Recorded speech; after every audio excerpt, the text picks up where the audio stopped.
I'm your friend Scotty Ray, and welcome to Scotty Ray's Morning Weather and a few comments along the way. I hope your day is treating you well as you're shaking it off, getting going today.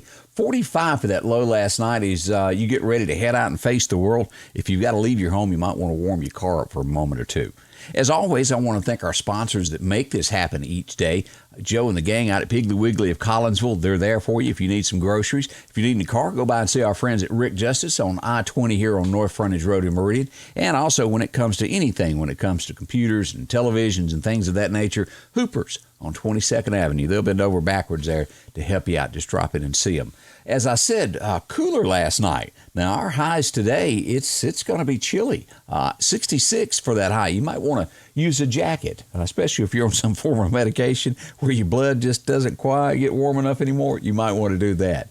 The forecast calling for sunshine today, though, nonetheless, 66 for that high. Tonight, it'll even be a little bit chillier, 39 for that low. As we look to tomorrow, more of the same, sunshine and 67, but we'll get down to 37 tomorrow night before we start seeing a little bit warmer temperatures headed toward the weekend. Coming up, we'll go back and recap all of the forecast as it heads toward the weekend to let you know exactly what to expect when it comes to all of this. As we look at radar, we see no rain, anything from Jackson, Mississippi, back west over to Shreveport into Texas. As we go north up around Tupelo, there is a frost advisory in this area right there. But the further north you go, we get into Jackson, Tennessee. We get into Nashville, Murfreesboro. We have a freeze watch. And then you go just a little bit north, you get into Kentucky, on into Louisville, Kentucky. In these areas, Lexington, they've got a frost warning this morning. So their freeze warning, rather, is the way to put that. So it's cold the further north you go.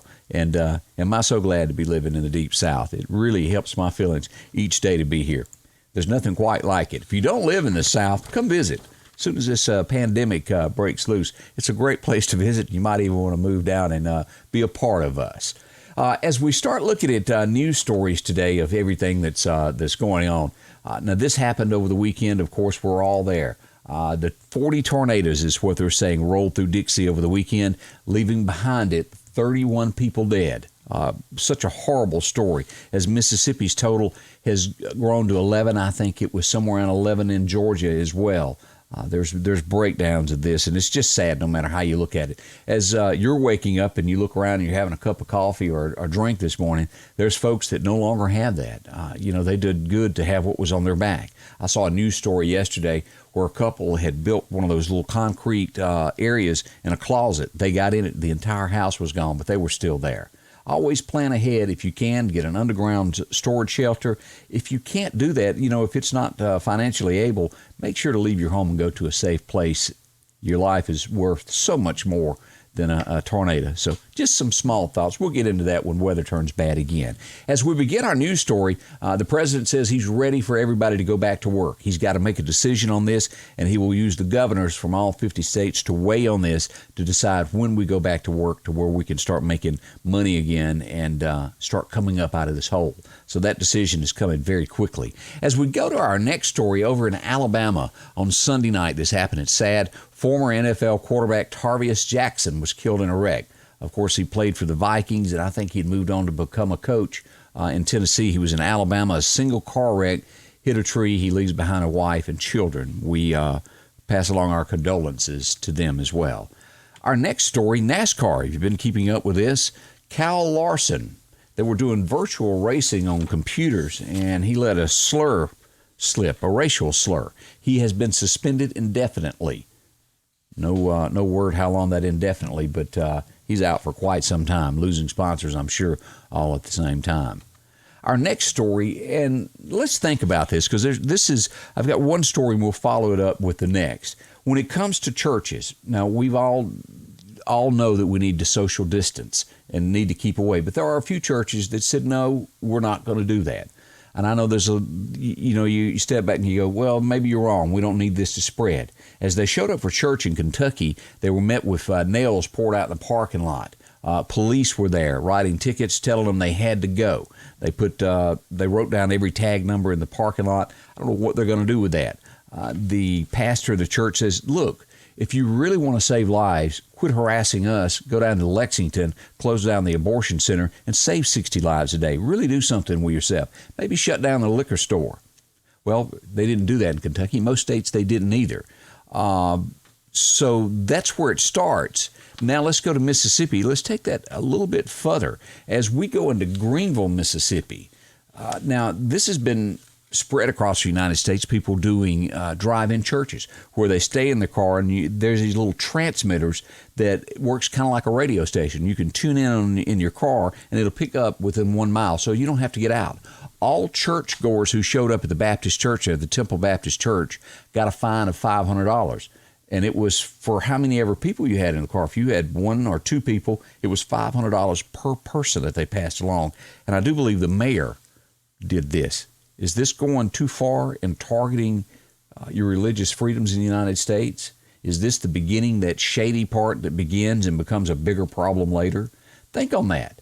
I'm sure after this is over, there's a lot of things that are going to be said and done that say, well, it's for your own good, as they slowly take away more of your privileges. This is definitely wrong, in my opinion. Small thoughts, think on that this morning.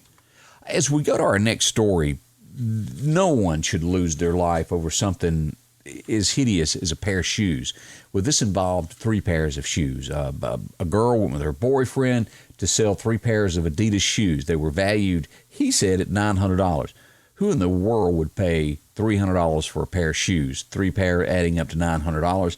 It started out, this was a sketchy part of town where they went and met these guys, and the next thing you know, they shot in the car, wounded him, and killed her instantly. They have been arrested for murder, all over a pair of shoes.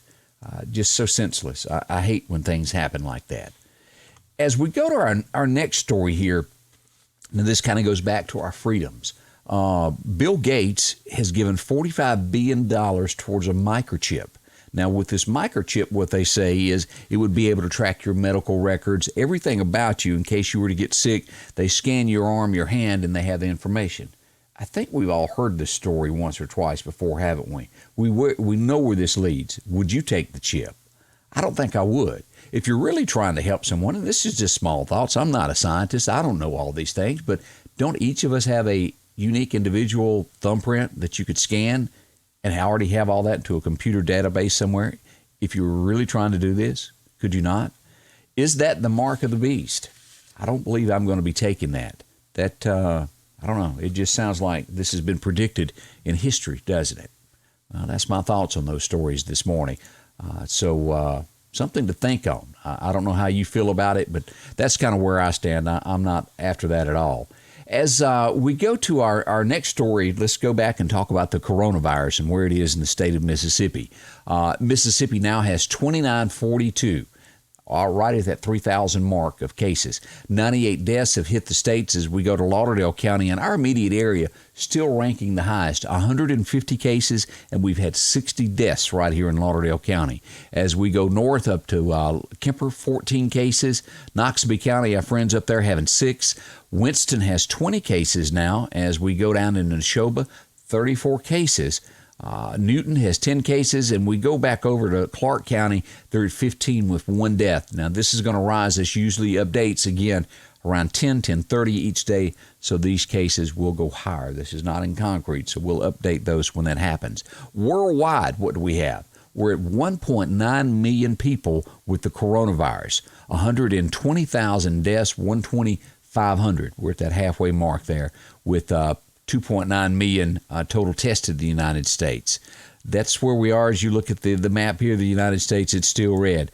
I do hope things are starting to see the turnaround, rather, is the word that I'm looking for, that soon this will be past us, and they'll come up with some medicine and some vaccines that will help us all to where this will go away and we can go back to somewhat normal.